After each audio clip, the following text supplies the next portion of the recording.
Ignition sequence starts. 6, 5, 4, 3, 2, 1, 0. Liftoff. We have a liftoff.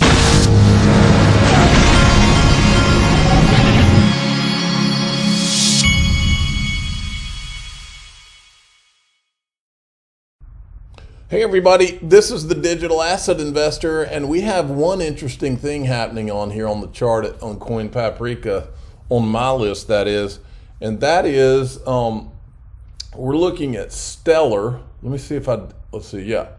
Last 24 hours, it is the biggest gainer, 10.68%. XLM is, and there's a reason for that. The reason is that Avalanche and Stellar Lumens tick upwards as they land on Robinhood. So Robinhood has added XLM, and that is causing the price to go up. I'm not going to complain about that because that's my second largest holding. All right, I thought this was interesting. I love how all these chart people, there's all these terms. I learn all kinds of new terms. This one is the Adam and Eve pattern. I did not even know there was an Adam and Eve pattern, but there is. Double bottoms are bullish chart patterns with twin bottoms. It indicates a trend reversal, and a bullish rally is seen thereafter. Time will tell. When you pull this thing up, here's Adam, here's Eve. Don't know where Steve is, but Adam, Eve, and the way that it looks here is that if you retest and then you break out, if you break out here, and these showing numbers that could be as high as 51 cents. So we shall see. Now today, I found a new panel that Jay Clayton was on down in Fort Lauderdale. Check this out. The Greater Fort Lauderdale Alliance in celebration of Grand Prix Week, the Alliance Business Conference, Crypto Rage. Jay Clayton's right here, and the Ripple logo is right here. They don't even put an X on the coin still. Probably intentionally. So I took out a few clips here. I'm going to play you the first one here. Here, Jay Clayton is telling you how JP Morgan is best suited to issue a digital dollar. Hello, Josh Vandergriff with Wells Fargo Bank. I'm curious to follow up on the stablecoin question. Do you see a scenario where the U.S. would come out with its own form of digital currency to replace the dollar? You want me to do that one? Yeah. So the way that you have dollars in your wallet, cash, that's theoretically a claim back to the U.S. government. That cash, literal cash, is actually your only direct connection with the U.S. government and the dollar system. All your other dollars are through a bank at some point in the system. The question is, are we going to take those entries that are with the bank and make them directly with the Federal Reserve or some other U.S. government entity?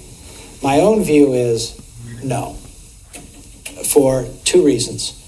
One is, from a just political perspective, the Federal Reserve has never had really any kind of daily direct connection with U.S. citizens. And to change that would potentially be destabilizing, okay, in just how monetary policy and everything else works. More practically, the system where we have banks between citizens and the Federal Reserve works really well from two perspectives. One is regulation. It's much easier as a regulator to tell somebody else to do it than to have to do it yourself. John? Correct? Correct? Surely, yeah. And two, technologically. Running a central bank digital currency would be a technological lift that I don't think the Federal Reserve could handle. What you can do is you can ask Wells, JP Morgan, Bank of America to handle that. Does anybody have any idea how much money a JP Morgan spends a year on technology? 10 times that? More? Maybe as much as $8 billion just on security. Wow. So actually decentralizing that is a great strength of our financial system. So for those many reasons, I think that a true central bank digital currency, we all have a wallet with the Fed, is unlikely to happen. Now that I said it, it's probably going to happen. I think he's very familiar with J.P. Morgan, isn't he? Go figure. All right, and here he says he does not own Bitcoin. Awesome. Show of hands, how many of you hold Bitcoin currently? Quite a few. Wow. It's funny, I don't own any. But here, you guys will like this. I teach a class.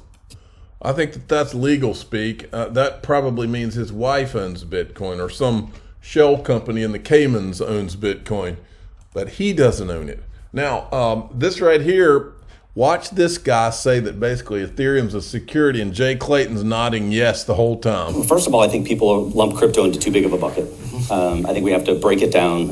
I see Bitcoin completely separate from everything else. And that truly store of value. It is a replacement of gold. It's the hardest currency the world has ever known. It's separate. It's immutable. It's actually, it's more of a currency or a money. Ethereum, Cardano, Solana, all these other layer one technologies are really competing with AWS. They're technology platforms building applications on the back of it, completely different from Bitcoin. And there are different types of transactions going on both, and you have thousands and thousands of crypto projects, being developed and rolled out. Most of these are just like another company. They have a leadership team, they have developers, they're building a product for a certain use case that has nothing to do with Bitcoin. You just can't lump them in the same thing, and those are likely to be considered securities in a lot of cases. See, so he nodded his head yes. Now, Brad Garlinghouse today, always nice to get a little third-party validation. Apparently, Ripple has been recognized by Fortune magazine, number 34 on the 100 best medium workplaces. This is from a Ripple employee. We have an amazing work environment, very friendly people. I don't think there's any company in the world that has Ripple ethics. I'm very proud to be a part of it. So congrats to them. Now, check this out. This is interesting. Breaking, the U.S. Treasury Department has blacklisted Crypto Mixer, Tornado Cash, and all of its Ethereum addresses, barring U.S. persons from interacting with the privacy service. The second I saw this, folks, because when you read this article, they're talking about how this has to do with North Korean hackers. I thought of two things. There is a clip, and I could not find it. One of the sleuths out there is going to find it. I remember somebody, it may have been TAIG or Wheezy or Stefan Huber, somebody out there had a video that they put out where it was Vitalik Buterin on stage, and he was recommending, he was showing how you could hide your transactions, is what he was talking about. And I think it was in reference to Bitcoin. This was a clip that was put out not too long ago. But it also reminded me, remember this? Remember when, okay, this is the actual article, but do you remember this? From Ethereum to North Korea, Virgil Griffith, a former Ethereum developer, has been sentenced to 63 months in prison, a fine of $100,000 for attending conference and assisting North Korea in the use of blockchain technology.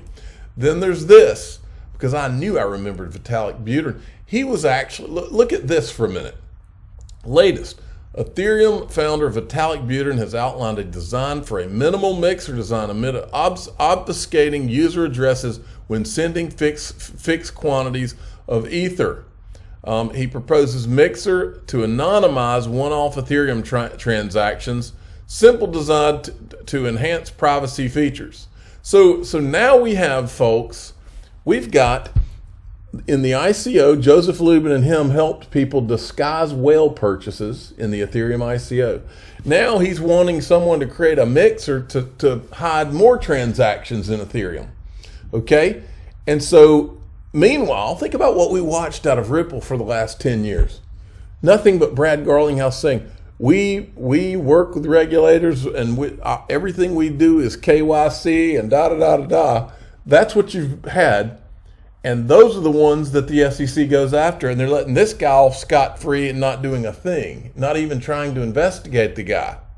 So it says here today, Treasury sanctioned virtual currency mixer, Tornado Cash, which has been used to launder more than $7 billion worth of virtual currency.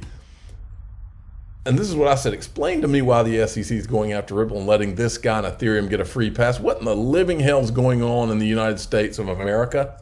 And I want to know, Tom Emmer, Warren Davidson, Senator Loomis, Gillibrand, what is going on? Why is nobody calling for these guys to be investigated? What in the world? And then I asked this, did the Treasury put some Ethereum ICO disguised whales on the list? Can you imagine? Now, this mixer, this Tornado Cash was created in 2019. The Ethereum ICO, was it 2014 or 15? I'm yawning. I'm getting tired today. But anyway, so the mixer was later, but that doesn't mean that a lot of these hidden disguised whales were not some of those addresses that went through the thing. ISO 222 migration, it's not just about compliance, underlines Anthony Walton of that company. The standard has been implemented across 70 plus countries, yet implementation in parts of the developed world is yet to be completed. Moving along, this is just funny.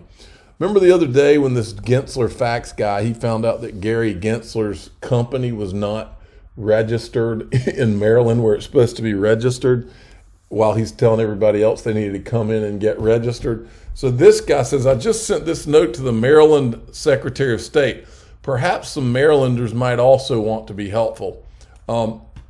He's writing because he wants to bring to their attention Gary Gensler's LLC that is not registered and is, I guess it's doing business. It's just funny. It's just hilarious. All right. This is interesting right here. Did Bank of China just call Ripple a commercial bank? This is some document from July 25th from Bank of China. U.S. fintech company Ripple. Ripple as one of the leaders, Ripple Network, cross-border payment and remittance.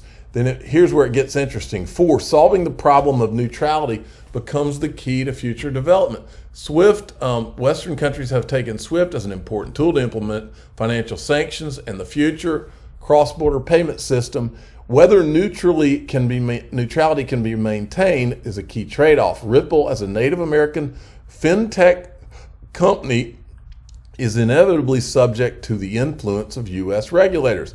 As a commercial bank, it should be carefully considering in the absence of effective means to avoid the risk of SWIFT sanctions, whether using Ripple will step into another American trap. So they see Ripple as a potential American trap.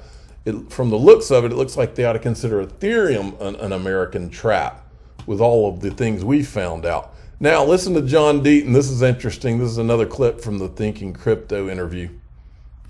Come on. Here we go. They can feel however they want, but we're in the right, and the judge justified it. And this is the final thing I'll say about this is, don't take John Deaton's word for it or criticism.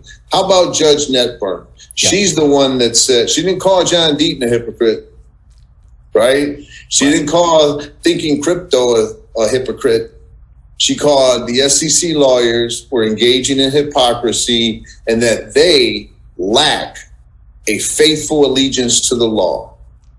I've never been accused of that. I've been a federal prosecutor just like them. So they can say they can call me a mean tweeter all they want, but I'm still faithful to the law. Good stuff. I'm the digital asset investor. I'm not an investment advisor. This is for entertainment purposes only. Please subscribe, hit the like button, and tell your friends and family that John Deaton might be a mean tweeter, but I don't really think he's a mean tweeter. He's mean. Is that it? Yeah, mean tweeter. In today's world, I guess being a mean tweeter is worse than anything. It's crazy.